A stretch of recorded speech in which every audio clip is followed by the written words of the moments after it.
आज हम बात करेंगे कबीर की एक रचना के बारे में। घूंघट के पट खोल, घूंघट के पट खोल रे तो को पीऊ मिलेंगे। घूंघट यानी मोह माया लीला जिसे हम कहते हैं, वह लीला अगर हट जाती है तो पिया यानी ईश्वर का मिलना आसान हो जाता है। लेकिन ये लीला जो है हमें दुनिया में बांधे रखती है। गट गट में वही साई रमनता, कटुक वचन मत बोल रे तो को पीऊ मिलेंगे। घट घट में यानी हर निर्जीव सजीव वस्तु में ईश्वर है, और इसीलिए इंसान तो क्या, पशु प्राणी तो क्या, पर निर्जीव वस्तु से भी हमें भावना से यानी कि करुणा से उनके साथ हमें पेश आना चाहिए, क्योंकि कड़वाहट कहीं पे भी अपना असर छोड़ती है। और अगर हम आगे साइंस विज्ञान के हिसाब से देखें तो हम सब एनर्जी बॉडी हैं, और जिसे हम निर्जीव कहते हैं उसमें भी बहुत सारी एनर्जी तो है ही है। तब फिर उसके साथ भी हमें कड़वाहट से यानी बुराई से पेश नहीं आना है। सालों पहले कबीर ने ये बात हमें बताई थी। धन जोबन को गर्भ न कीजे, झूठा पचरंग चोल।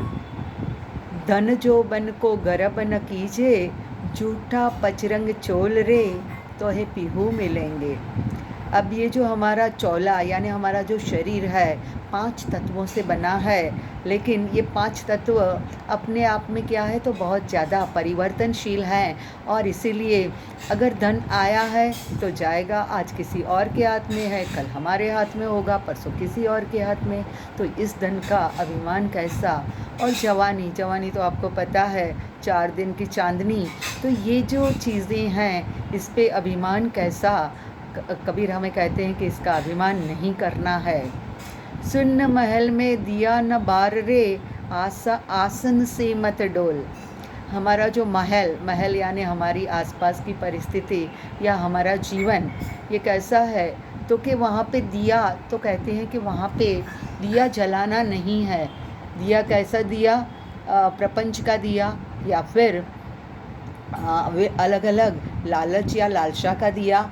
इस तरह के दिए जलाने से क्या होता है, हम अपने आसन से डोल जाते हैं, यानी हम ईश्वर प्राप्ति के रास्ते से हट जाते हैं। तो आसन से डोलना नहीं है, हमें स्वस्थ तटस्थ रहना है और जीवन को इस तरह जीना है कि घूंघट यानी कि हमारी मोह माया जो है वो हट जाए, तब फिर हमें पिया यानी कि ईश्वर मिल सकते हैं। जोग जुगत सो रंग महल में, पिया पाई अनमोल। अब ईश्वर को पाने के लिए कोई जोग करता है, कोई अलग अलग प्रकार की भक्तियाँ करता है, तो ये जो है इससे क्या फ़ायदा होगा, तो पिया यानी कि ईश्वर मिलेंगे। और ईश्वर कैसे हैं, अनमोल है। तो ये ईश्वर को पाना है, तब हमें इस तरह के काम करने हैं कि जिससे ईश्वर हमें सहजता से प्राप्त हो। कह कबीर आनंद भयो है, बाजत अनहद ढोल रे तो है पीहू मिलेंगे। कबीर क्या कहते हैं कि खुशी कब होती है, जब वो परम तत्व की प्राप्ति होती है। और ये परम तत्व जब प्राप्त होते हैं तब अनहद ढोल यानी कि अनहद की आवाज़ हमें सुनाई देती है। लेकिन सबसे पहली शर्त हमें माननी है कि घूंघट के पट को खोल देना है, यानी मोह माया से बाहर निकल के आत्मा बन के परमात्मा को पाने की कोशिश करनी है।